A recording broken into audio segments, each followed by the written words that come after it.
Good evening and welcome to Talk Time. I'm Robert G. Brown along with my co-host Patty Cheever. And we are here in sunny New England. Well, sunny yet chilly. We're celebrating Martin Luther King Jr.'s birthday, celebrating his legacy. And we have a great show in store for you this evening with someone who can give us some great insight. Now, we want you to give us a call if you have anything that you'd like to ask or know about, or even if you want to ask and know something more about our guest. The telephone number is area code 508-794-3328. That's 508-794-3328. Or you can shoot us a line at contact at RGB Internet Radio. That's contact at RGB Internet Radio. And we will respond to you with on as many questions and comments that we possibly can during the show. Now, we ask you this week after week, and many of you have been doing it, but we would love for you to follow us on our Facebook page, RGB Internet Radio on Facebook, and our Instagram page at RGB Internet Radio. Also, you can find us on Twitter at RGB Internet Rad 1. And right now, we have the technology where you can view us during the broadcast on Facebook Live and YouTube Live on the RGB Internet Radio channel. Well, tonight we have a great show, as I have already stated to you, and hopefully all of you have kept warm over the last few days as we have had frigid weathers, but it is warm on the inside. Today marks what would have been Dr. King's 93rd birthday. Yes. And we're taking time to celebrate Dr. King's legacy of peace and equality for all. And that's something that we ought to have at the forefront of our mind each and every day, especially in times such as the one that we're living in right now. So, Patty, are you ready to get into this show tonight? I'm very much looking forward to this show and our special guest who will be joining us in a moment. Yes, our special guest is the Reverend Dr. Cheryl T. Jilks, Cheryl Townsend Jilks, who is an educator, a professor at Colby College up in Waterville, Maine, where she has been for several years, helping to shape minds for today and tomorrow. She's also a member of the Union Baptist Church in Cambridge, Massachusetts, where she serves as an associate minister. She's not only an educator, an associate minister, but she is also on the road speaking about many different things, helping to educate and continue to shape the minds, not only through the United States, but worldwide as well. She is a part of the Who's Who crowd. And so tonight we want to welcome Reverend Dr. Cheryl T. Jilks to Talk Time. Cheryl, how you doing? I am fine. Good evening. Hello, and thank you for inviting me to come. I'm fine, thank you. We're so happy to have you. You sound wonderful. Thank full you. Of energy and joy, and I look forward to our talking.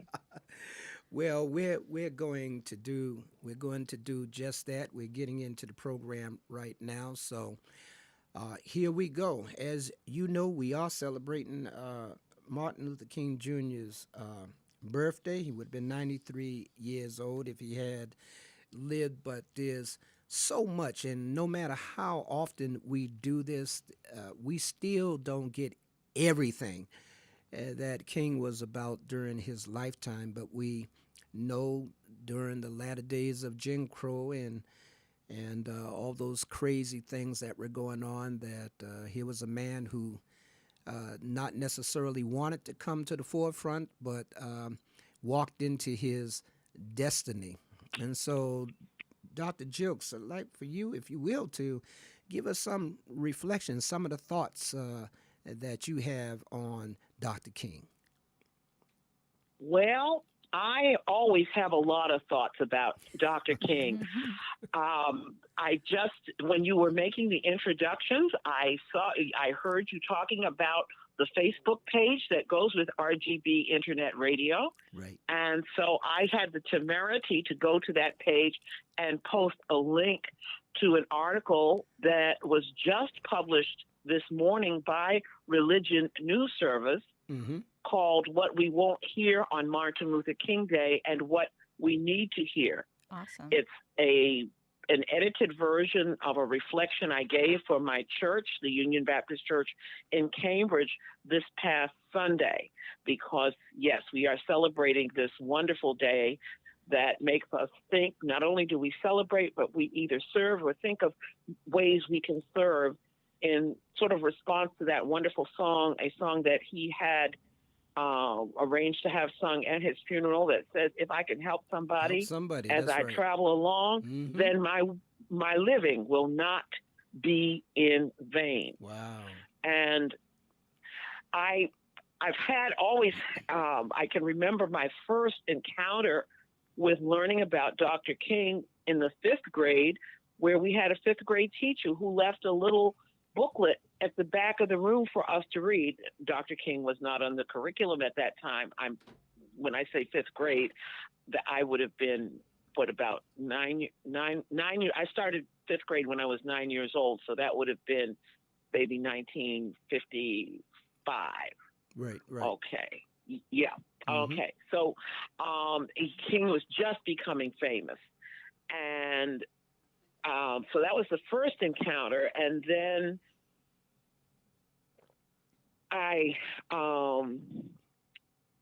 when my parents got a television, I used to run home to watch the evening news. Yes, I started life early as a news junkie, just to see what Dr. King had to say. And so I sort of followed him ever since, listened to his voice, listened to every word that I could. And unfortunately, I'm one of those people who remembers exactly where I was on April 4th, 1968, because I was at my future mother-in-law's house planning my wedding.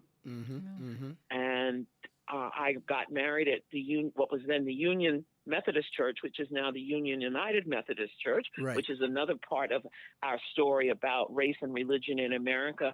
And the church was still draped in black, and I actually took pictures next to signs honoring Dr. King. So I have just loved and cared about and listened to Dr. King for most of my life. But becoming a sociologist and becoming a college professor brought me even closer. One of the things that happened is that James, and I'm looking right at the book, and I'm blanking on the name of the editor, but it's called Testament of Hope. And it's a volume that pulls together James Melvin Washington is the editor, and it pulls together some of the most important speeches, sermons, essays, and excerpts from books that Dr. King wrote. We often don't realize that on April 3rd, 1968, there were 2 black men in America with PhDs in systematic theology. Right. On April 5th, there was only one left. And his name was James H. Cone. Right, James Cone. That tells you something significant, because Dr. King probably had planned, in being so young and getting his PhD at the age of 26. Most people at the age of 26 are thinking about, if they're going to graduate school, thinking about possibly getting a PhD. But in the 1950s, a PhD was a rather rare degree. It was still a fairly rare degree. And he had finished by the time he was 26. And I used to stand up in the classroom when I would tell this to students, and I'd say, when you leave here and you celebrate your 26th birthday, I want you to sit down and think, what have I done? And then think about Dr. King. Right. Wow. So I tried to plant that seed. Just think about it.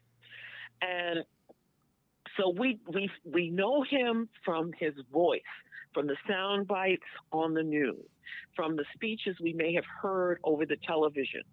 But the vast majority of people do not know him as this intellectual who took very seriously what he learned in seminary and graduate school and applied it to analyses of the problems of race in America, the problems of inequality in America. And so that becomes an important part of Dr. King. For many Americans, especially many Americans who are not Black, Dr. King was their first exposure to the tradition of African American preaching. And when Dr. King came to Boston, having gone through the processes that are traditional in our churches, other ministers who remember him say he arrived a fully seasoned preacher. And as it was, he did a lot of supply preaching at churches in the greater Boston area, even though he was a member at 12th Baptist. Right. That was his church home while he was here in greater Boston. Yeah, but he did supply preaching. Right. He and Michael Haynes were good friends. Mike, very good friends. And in fact, it was Dr. Haynes who talked about Dr. King as a seasoned preacher in a way that said how much the other ministers who were his peers envied him.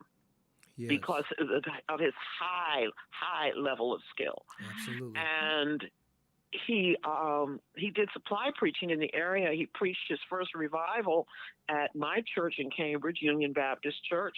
And there were people in our church who had baptismal certificates signed by Dr. King, because when our pastor, Reverend Marvin Gibson, was sick, Dr. King would come over and preach and substitute for him and do the work.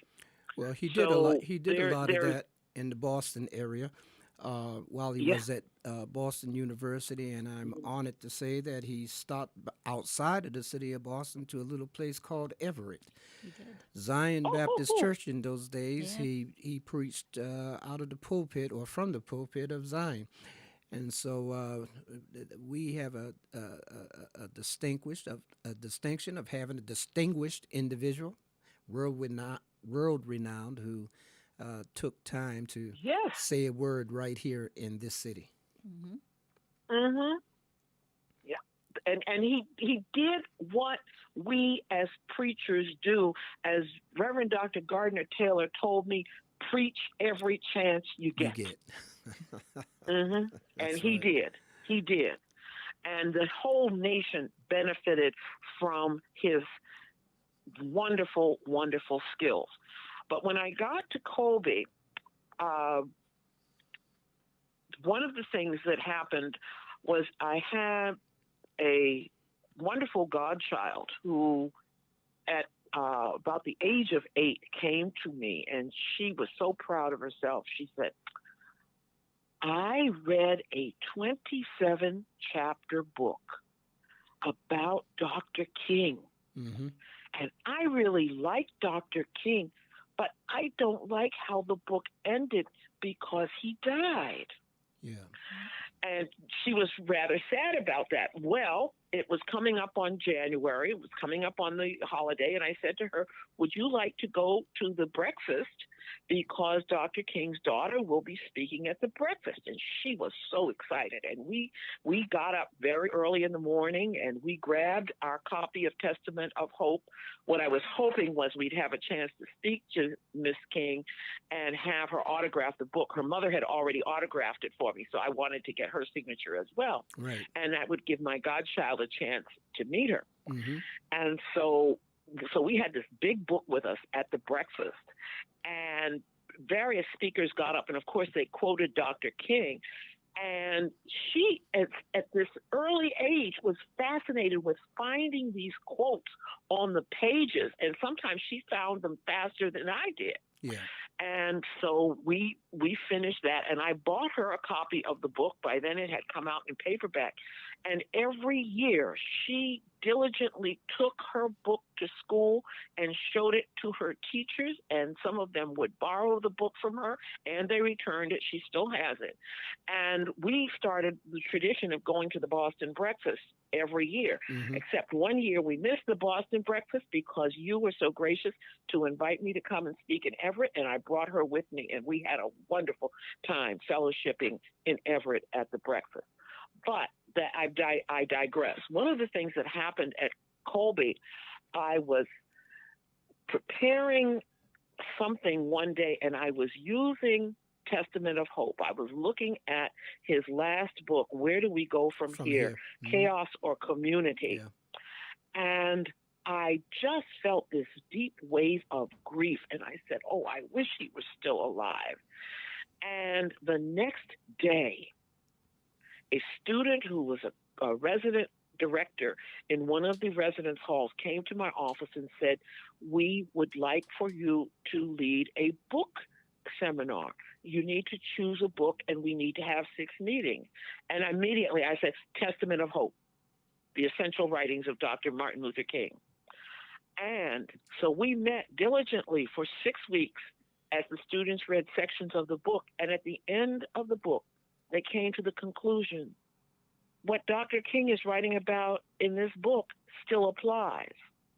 And guess what? What Dr. King wrote about in that book still applies.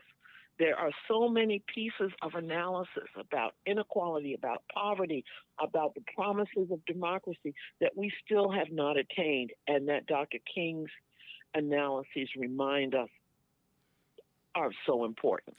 So that's how I would start out, by saying what we don't hear on Martin Luther King Day and what we need to hear is the depth, the very broad depth of analysis and criticism that he raised, using all of those skills and talents that he had in order to try to make this a better and more just society. And I agree with that. One of the problems that I see is that we have a bad habit of discarding things that ought to remain necessary in one's life. Certain portions of the country will tear down all the old to build up the new. And there are some things that are old that need to be left because they are valuable. We get rid of a lot of value and replace it with things that are not as valuable as to what we just tore down. I want to sort of do a chronicle type thing with you, Cheryl, if you will, and we look at 1963, the March on Washington, which had a great impact on America. But as much as King had done up until that point, especially with the crossing over the bridge and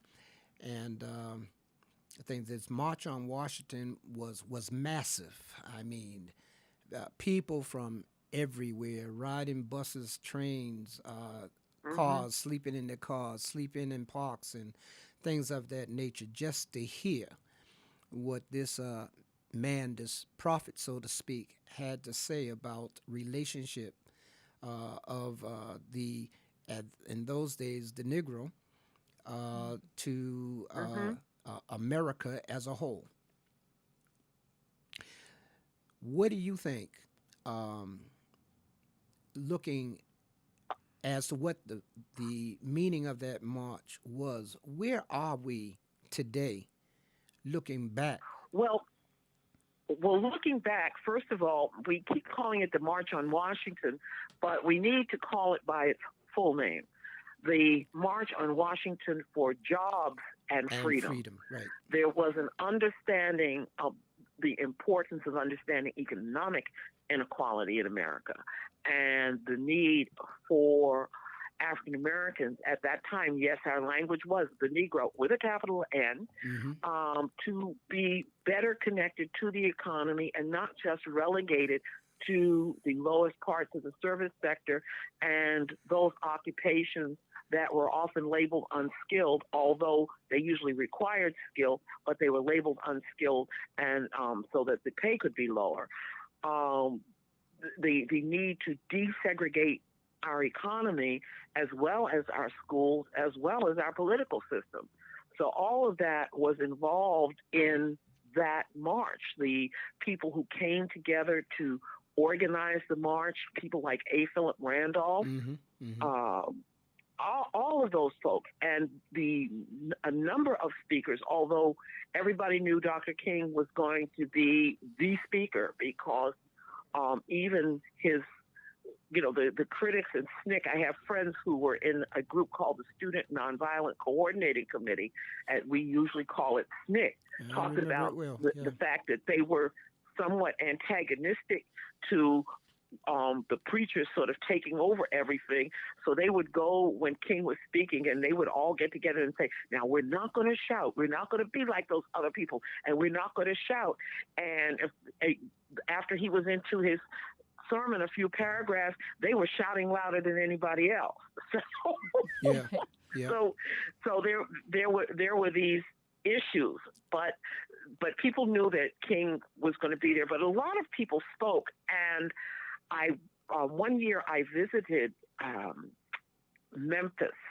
There is a museum in the Lorraine Motel where King was assassinated, and there was an actual copy of the program there, the printed program, and a tape of the entire day where there were speakers who are never talked about in the news. People, I did not know until I went to Memphis that Daisy Bates had spoken at the march. Okay, so things like that. But we focus in on that speech, and it was significant. People who keep track of histories of rhetoric talk about this as one of the greatest speeches in the world. So I don't want to take away from that, although people tend to treat the speech as if it were the last word, and we don't hear about all the other things that he said and did for the next 5 years. But even that speech had quite a bit in it. In my essay, let me just see if I can pull up some. Okay, I say here, and I'm reading from my essay, which I have posted the link on your RGB Internet Radio Facebook page. And we want to invite everybody to go read that on our Facebook page. Okay, but I said, despite the media recollections you'll see on MLK Day, the "I Have a Dream" speech is mislabeled. King opens the speech by talking about an oppressive political economy, directly naming not only discrimination, but also poverty as part of the nation's bankrupt promises. He outlines the long litany of challenges, national and local, personal and political, that prompted the march and the necessary continuation of the movement. Embedded in the speech was a geography of struggle that took seriously the admonitions of the biblical prophet. It's the voice of Amos we hear when King called for justice to roll down as water and righteousness as a mighty stream. We heard the voice of Isaiah as Reverend Dr. King insists that every valley shall be exalted and every hill and mountain shall be made low. The rough places will be made plain, and the crooked places will be made straight. What is he doing? He's summoning up a transformation of structural foundation, calling many of those who had been victims of police brutality and other violence, quote, veterans of creative suffering, end quote. King urged them to redeploy, go back to the battlegrounds of struggle, both north and south. Mm-hmm. In the original speech, the section that we label "I Have a Dream" wasn't in it. He had given that that portion of the speech in Detroit at a large march that was organized in Detroit by the Reverend C.L. Franklin, Aretha Franklin's father. Right. They had this major march in Detroit, and he spoke in Cobo Hall, and that's where he gave the that poetic "I Have a Dream" discussion. But one of the people who was at that march, who was with him that day, was the gospel singer, the great gospel singer, Mahalia Jackson. Right. And as he was speaking, she leaned forward and in her inimitable way just shouted to him, "Tell them about the dream, Martin. Tell them about the dream." At which point he did. He sort of brought that in the way you would sort of, you've got a car sitting there, and you sort of drop an engine into the chassis. He brought that in. He said it was Mahalia Jackson who had urged King to insert the poetic testimony of his dream. Right. The focus on this 6 minutes of his 16-minute speech leaves the entirety of the address romantically misread and under-theorized. In an era where critique of racism is prominent in our discourse, we rarely hear that King's dream directly labeled the segregationists as vicious racists. Yeah. In that speech, King exhorts his listeners to return to the struggle, using faith and hope as special weapons. He talks about the faith and hope he will take back to the South to, quote, hew out of the mountain of despair a stone of hope, end quote. That glancing reference invokes the prophetic apocalyptic voice of Daniel. In the book of Daniel, a monarch has a dream so troubling that he demands that his fortune tellers and soothsayers interpret the dream for him on threat of death. Of course, he's not going to tell them what the dream is. They have to figure that out for themselves, and that's how he'll know they're telling the truth. Okay. But the dream contained this huge idol made of gold, silver, brass, iron, and clay.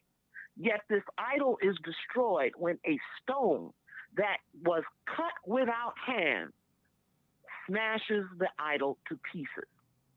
Daniel, a man of the captives, in exile, an Israelite, is able to interpret the dream, telling the monarch that after destroying the idol full of unjust power, that the stone itself becomes a mountain and fills the land. And our enslaved ancestors sang of that as Daniel's stone a-rolling. Yeah. King uses this biblical poetry to offer a vision for an America where freedom rings from every mountainside, telling his listeners, quote, if America would be a great nation, this must become true. And so the sanitized dream of Dr. King, with its vision of a colorblind future, misses the inconvenient truths he told in the speech about the nature of change that must take place in America. And then I sort of go on. One of the things I used to do was make my students pay attention to the speech and ask themselves, why is Dr. King naming some of these places? Why does he name Stone Mountain of Georgia and Lookout Mountain of Tennessee? And most people hearing that don't realize those are the major Klan shrines in America. So, he names, specific idols of racism and white supremacy in that speech. And what are we doing today? We are still struggling with these same idols nearly 60 years after King challenged the nation to, quote unquote, let freedom ring. So Cheryl, I want you to put a pin. I want you to put a pin right there, because we're going to come back and talk about those very issues for today that we're in. But we need to do a commercial, so you just stay tuned. Hold on. You're listening to Talk Time with Robert G. Brown and Patty Cheever. We will be right back. Looking for Brazilian cuisine at its finest? Oliveira's Steak Bar and Grill is the place for you to be. Specializing in rotisserie, rodizio, and other specialties. Oliveira's offers one of the most popular styles of barbecue, rodizio, which is a continuous service of various fire-roasted meats, brought to you on cooking skewers and carved at your table. Oliveira's Bar allows customers to view a variety of sports events on large-screen monitors, while enjoying food and drinks that complement the occasion. Come join us at Oliveira's Steak Bar and Grill at our new location, 158 School Street in Everett, Massachusetts. Visit our website, oliveirasrestaurant.com, to view our menu and special events. Oliveira's Steak Bar and Grill, a dining experience of flavor and fun. If you love Caribbean food and authentic Haitian cuisine, then come on down to Brothers Cafe Creole. Brothers Cafe Creole will satisfy your hunger with extraordinary island flavors and specialties. Brothers Cafe Creole serves breakfast, lunch, and dinner, featuring popular Haitian dishes and beverages for dine-in, takeout, or delivery. Brothers Cafe Creole is located at 299 Main Street, Everett, Massachusetts, and is open from 8 a.m. to 10 p.m. Brothers Cafe Creole is the new standard in Caribbean cuisine, offering its customers a variety of flavors to savor. Come on down to Brothers Cafe Creole, a restaurant with a vision. You're listening to Talk Time with Robert Brown and Patty Cheever on RGB Internet Radio. Welcome back to Talk Time with Robert and Patty. We're talking to the Reverend Dr. Cheryl Townsend Jokes, a renowned college professor, author, speaker. We are so happy to have her aboard tonight as we are talking on the subject, the Reverend Dr. Martin Luther King Jr. As we all know, today we are celebrating his birthday. He would have been 93 years old. And Dr. Jokes, we all know that Dr. King was prolific in every way possible when it came to getting the word out, and also not only the word, but the word, which is important. And you brought up something as we went to commercial that makes me wonder as to where do we go now? Where do we go from here? We recognize all that took place during Jim Crow, moving up to his death in 1968. But it did not die, or it should not have died, when he did. There have been many actions taken by several different people, but do you believe that we're in a holding pattern right now? Are we still moving forward, or are we marking time, or are we moving backwards? Oh, we're doing a number of things. Back in the 1990s, I read an article that sort of shook me. It was about a lawyer in Mississippi who did nothing but litigate voting rights cases. And the article was in Mother Jones, and they had written about her. Her name is Margaret Carey. And they had written about her because she had never lost a case. Mm-hmm. And that's unusual. In fact, I was so impressed with her, I used my position at Colby up in Maine to invite her to come and be one of our speakers. So we had a chance to speak with her. And she said, number one, that she was a little bit nervous about Mother Jones talking about the fact that she had never lost a case, because it might put a jinx on her and she might lose a case. But she didn't. But what we learned was, from the time that the Voting Rights Act was passed, there was a constant war to try to stop it, block it, subvert it, subvent it, go around it.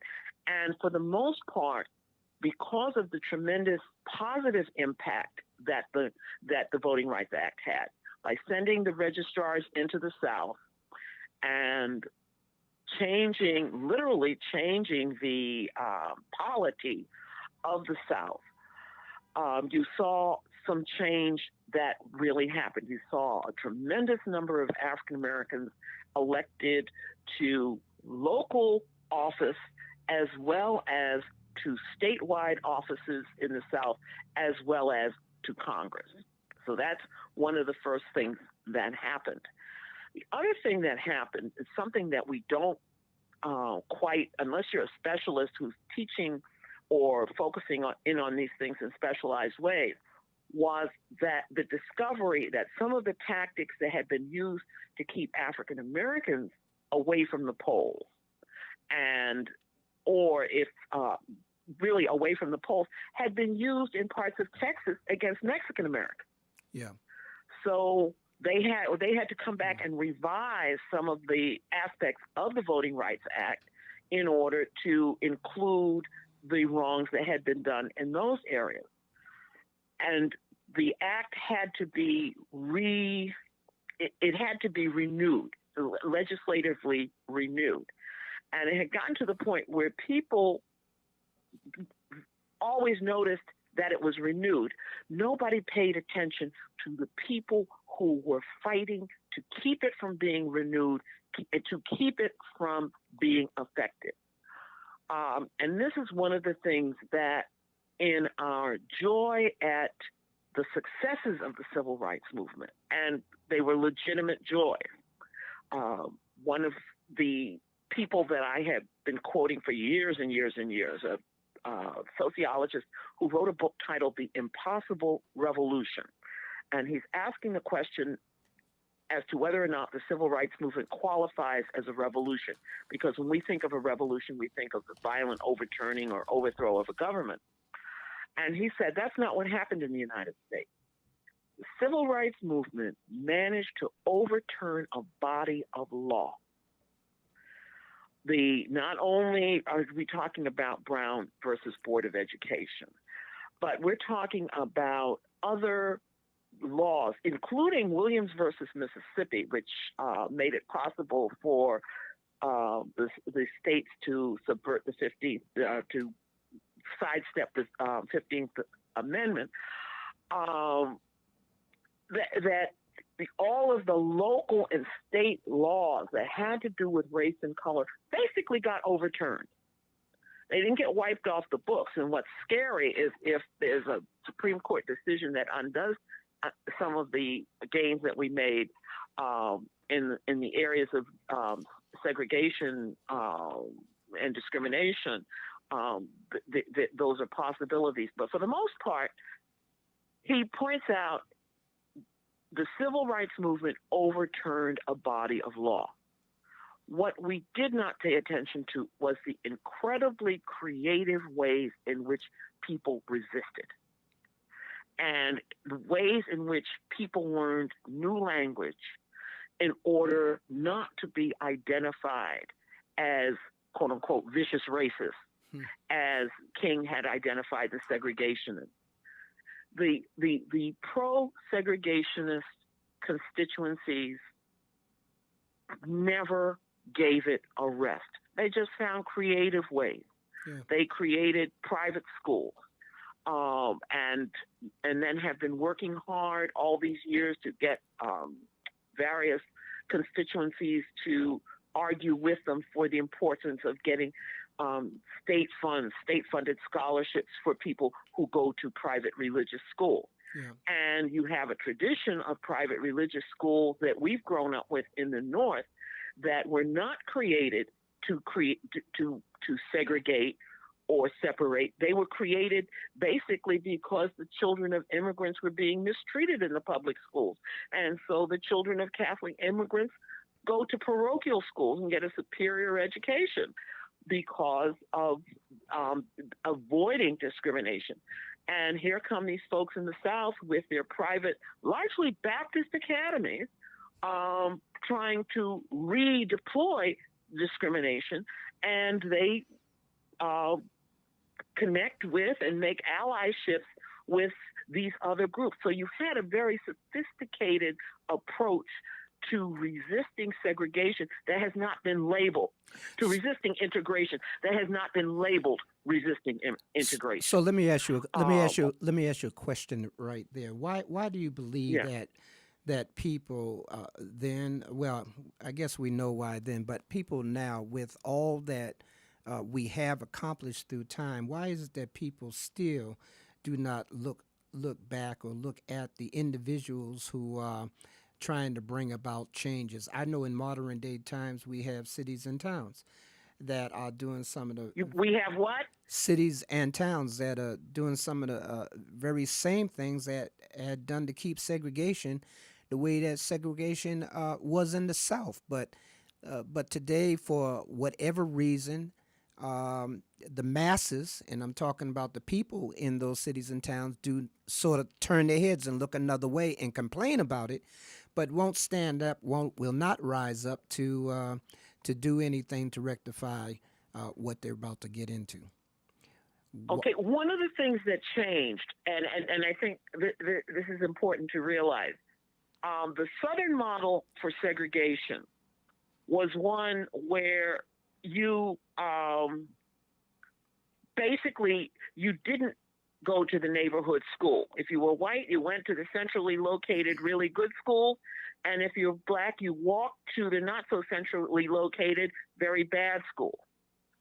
The Northern model, and this is one of the problems that that certain aspects of, and I can remember being a little kid and reading an article in the Pittsburgh Courier.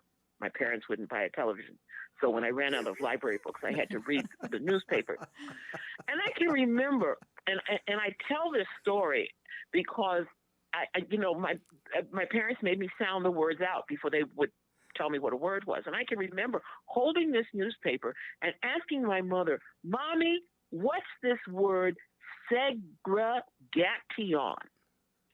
And what I was reading was an article that said, we solved the problem of de jure. I didn't know it was de jure because when you're a little kid and there's an E on the end of the word, you use the long vowel. So the de jure segregation. And now we must deal with this problem called de facto segregation. But I didn't know what this word segregation was.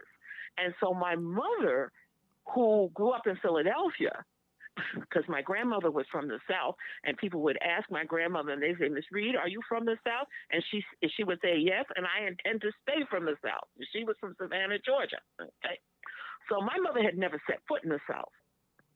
And she's trying to figure out how to explain segregation, which she said, you say segregation, to me. And she came up with this model that later on stood me in good stead when I was being discriminated against in my high school in Middleborough, Massachusetts. But in the meantime, I now know as a sociologist looking back, obviously I didn't sit there and go, oh, there are two models of segregation at work in America, one in the South and one in the North. No. Because in the North, the struggle was over the neighborhood school. Right. Until African Americans start moving into the neighborhood. And as the Boston case, and by the way, we just lost one of our great professors, educators, desegregation experts, churchman, a man by the name of Charles Vert Willey, professor emeritus at Harvard's Graduate School of Education. Mm-hmm. He was one of the masters on the Boston desegregation plan. And one of the things that Boston did was it developed a dual system where you sent children from certain schools through a model that went from, I think, 1 to 6, 7 to 9, 10 through 12, or 1 through 7, 8 through 8. There were two models.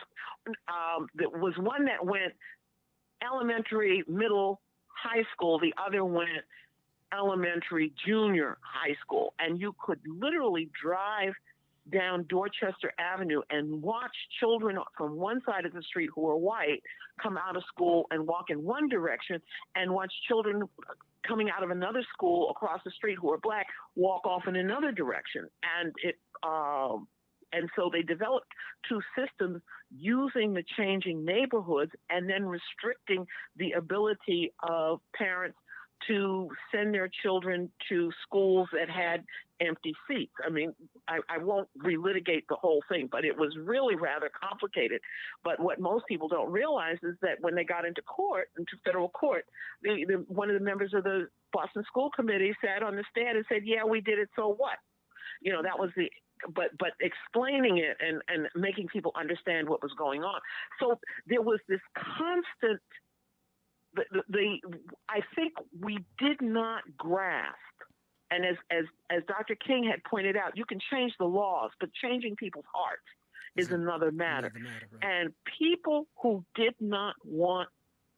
wanted to maintain segregation, combined with the class stratification that has to do with who lives in what neighborhood, who gets to buy a house where, that all you had to do was let the residential segregation operate, and it would maintain, and indeed over the last 30 years, intensify the segregation in the schools. So I think we underestimated just how deep the resistance would be and continue to be, and we underestimated the sophistication with which people would approach the problem. Yeah. Well, before we go any further, I need to take a break right here. This is all very interesting, and I hope that everybody's taking notes because we're in need of getting to a point of doing something much better to bring a systematic change to our nation. You're listening to Talk Time on RGB Internet Radio. We will be right back. Enjoy a unique dining experience at Village Bar and Grill, located in the Village District of Everett, MA, at 38 Norman Street. Village Bar and Grill offers a diversity of food, entertainment, and specialty drinks to enhance your family dining time. Enjoy our seafood specialties, music playlist, watch your favorite sport while you have dinner, or simply have a cocktail and talk to your friends. Visit our website, villagebareverett.com, to view our menu and find out about our regular entertainment events, such as karaoke hour and live music. Village Bar and Grill, a community restaurant with universal appeal. Stay with us all day for your favorite song. Music, news, and talk shows. Or at home or on the go. RGB Internet Radio. Welcome back to Talk Time with Robin and Patty. We're talking with the Reverend Dr. Cheryl Townsend Jokes, professor at Colby College up in Waterville, Maine. And Dr. Jokes, you are filled with an awful lot of information, rightfully so, because you have been doing this for a long time, helping us to understand our past and bringing us into our future. And we have just a little over 12 minutes left, little less than that, because I'd like to close out with a special clip this evening. But in looking at where we are right now and thinking about the ideals and idea of Martin Luther King Jr., where do you think he would be at with us right now, or where would we be with him right now? Where would he be right now? He would be talking about what we're calling the new Jim Crow. He would be looking at the role of poverty in structuring the various exclusions, difficulties, lack of opportunities. That was what he was working on when he passed, and that is still a problem. That is still a problem. The intensification of the problem for certain segments of our society, for the people at the bottom, would be a major sticking point for his campaign. He would be walking with people like Reverend Barber. He would also be looking at the criminal justice system. He talked about police brutality. This is what's so amazing about his work, and I cannot recommend more strongly his book, Where Do We Go From Here, Chaos or Community? Because many of the issues we are facing right now are right there in this book. It was written before deindustrialization. It was written before many jobs got shipped overseas and all of the different things that happened to restructure the economy. But Dr. King would have, given the level of analysis that he engaged in, would have been on top of these issues. He would be looking at mass incarceration. And I wouldn't be surprised if he would not be engaged in the kinds of demonstrations that would literally make it impossible for jails and prisons to operate in certain areas. Mm-hmm.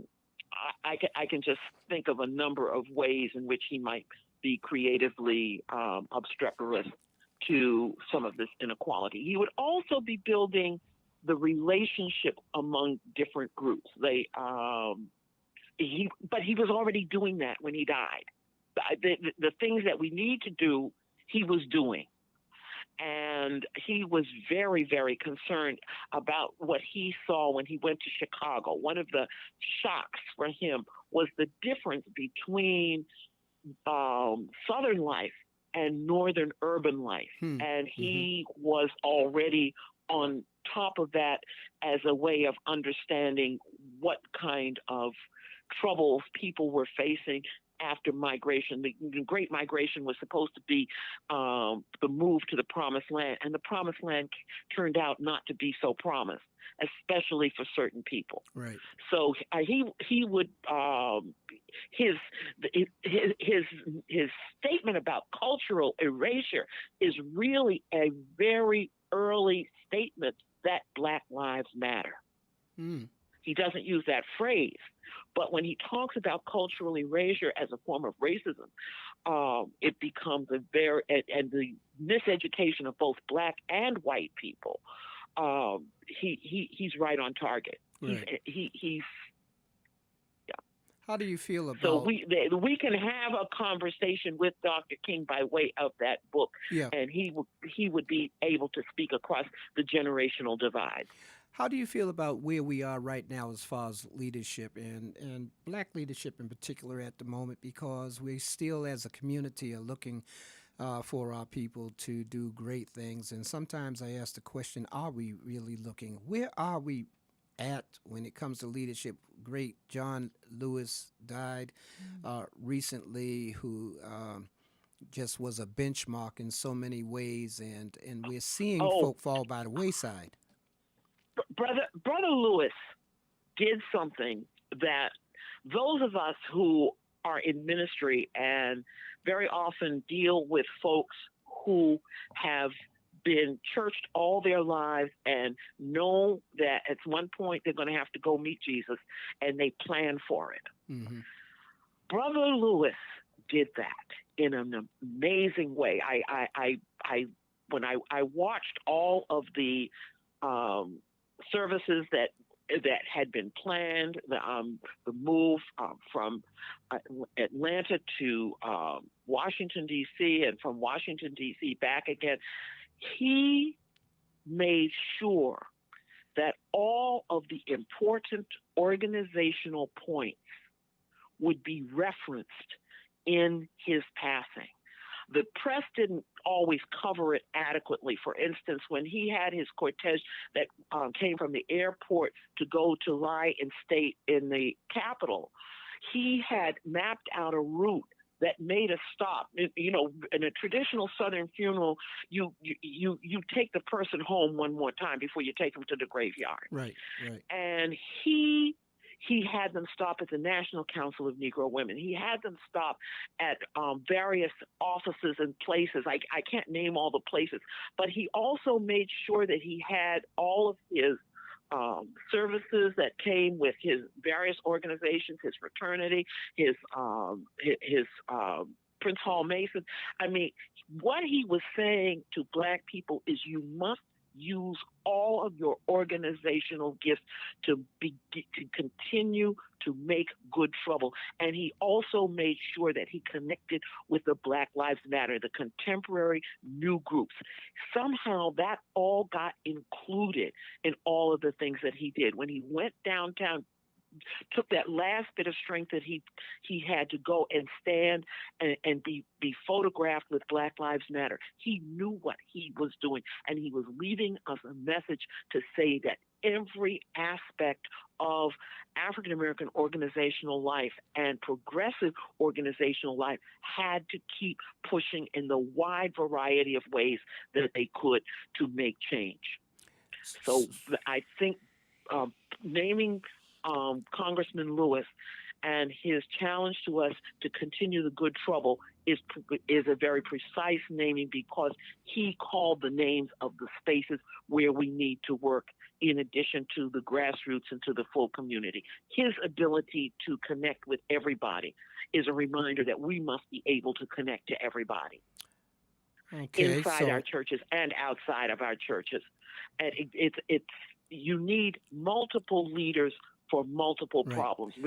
So we have, yes, we can have people who can speak to the press and who can galvanize wonderful rallies, but we also have to take seriously the professional needs. People like Cheryl and Eiffel and the NAACP Legal Defense Fund, the lawyers that are needed, the Brian Stevensons of this world. There's just a need for such a diversity and variety of leaders, and our ability to talk across these specializations to make and so we still have a lot of work to do. We still have a lot of work to do. We have a lot of work to make this happen. And a lot of educating to do, because people don't know what it is that we need to do, and they don't know the technicalities of what must be done. Well, Dr. Jokes, we have come to the end of our broadcast. I have a clip that I'd like to play before we go off the air, but we have to bring you back quiet. on. No, I don't want you to be quiet. I don't want you to remain silent just tonight. But we intend to bring you back. I want to thank you so much for joining us and sharing on this Martin Luther King Jr. Birthday commemoration, celebration, however you're viewing it. But we want to leave you with that famous 1968 speech that Dr. King gave to us, and if it's a fitting way of closing out, and here it is.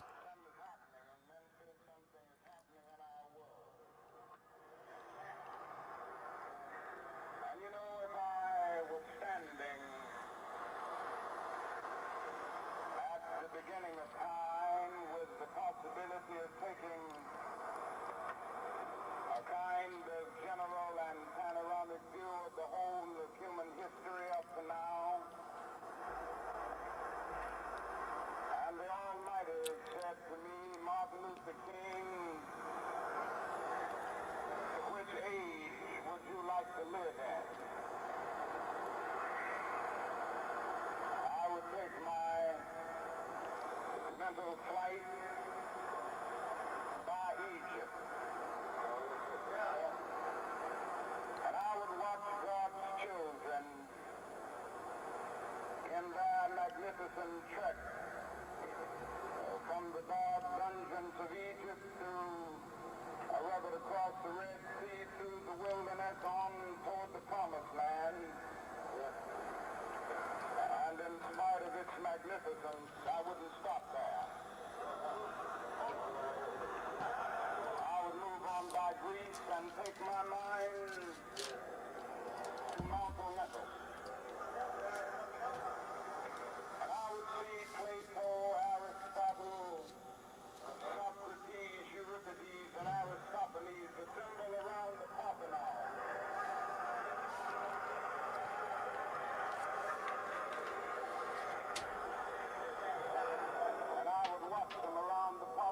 As they discuss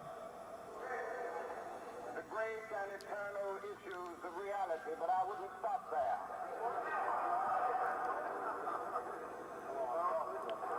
I would come on up even to 1863 and watch a vacillating president by the name of Abraham Lincoln finally come to the conclusion that he had to sign the Emancipation Proclamation, but I wouldn't stop there.